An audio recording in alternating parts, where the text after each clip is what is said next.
Mental health is the emotional, psychological, and social well being of an individual. I think we as a country, and I think globally, there is going to be a mental health crisis around the world through COVID 19 and post that. I think it's affected individuals in different age groups. Children have been affected differently, teenagers have been affected differently, and adults have been affected differently. I think what WHO is saying is that we are the most depressed country in the world currently, where we are almost seeing that there is one suicide attempt every 3 seconds as we speak, and one death by suicide every 40 seconds in our youth. And suicide is the third leading cause of death, especially amongst young adults and teenagers between 15 and 19 years of age. I think what we need to be cognizant of is that by the time a mental health concern is identified or diagnosed, and by the time the individual or the young adult reaches intervention, there is a lag of 8 to 10 years. And I think that's primarily to do with the lack of awareness with regards to mental health, right? What we're seeing, I think, a lot through this COVID is, apart from just social detachment and social isolation, there is a lot of what we call as apart from just social detachment and social isolation, there is a lot of what we call as paranoia setting in, right? There's paranoia setting in, there's almost fear amongst people owing to the uncertainties of life. I think there's a sense of detachment, boredom, lots of family conflicts, with already existing stressors in joint family setups or nuclear setups. There are definitely cases of worsening of pre-existing mental health concerns. There are problems with work-life balance and coordinating all of that within one's environment.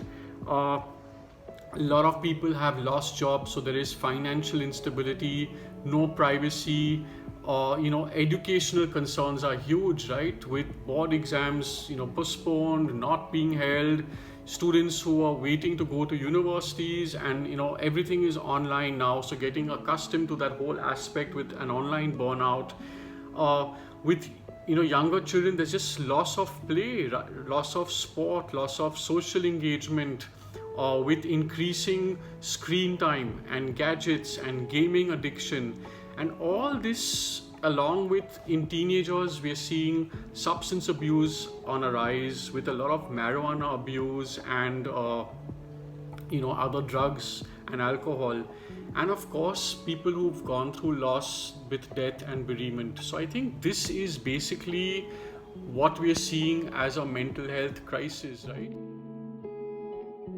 If we need to understand what are the warning signs, right? I mean, it is very easy to say that all of us are affected differently and are going to be affected differently, but when there is a consistent sense of a sadness of mood or low mood, with a lack and loss of interest in almost everything, when there's an impairment of actual functionality, right, where you can't seem to get off the bed, you can't seem to focus and concentrate at work, changes in eating patterns and sleeping patterns, very, very low energy levels, a lack of drive and motivation, feeling overwhelmed all the time with hypersensitivity, a sense of helplessness, hopelessness, worthlessness, lot of negative thoughts or negative ideations. In fact, even if you have suicidal thoughts and ideations like that, difficulty with decision making, and for all aspects of self-concept being damaged, which is low self-esteem, low self-confidence, and low self-worth, difficulty with memories. So all this is basically what we call as the red flags or the warning signs of depression primarily. Feeling just doesn't seem to shake or go away. It is very, very important to seek professional help. It's absolutely okay to not be okay, but it's not okay to not seek professional help. There are a lot of places. There's Empower, the organization that I work with.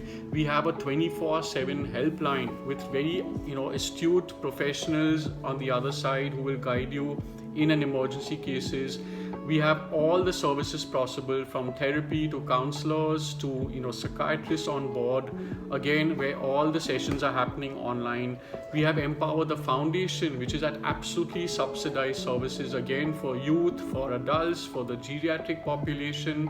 But it's so important to reach out, right, and seek that help. I think what we have to also do as a community is understand that we need to be there for each other. We need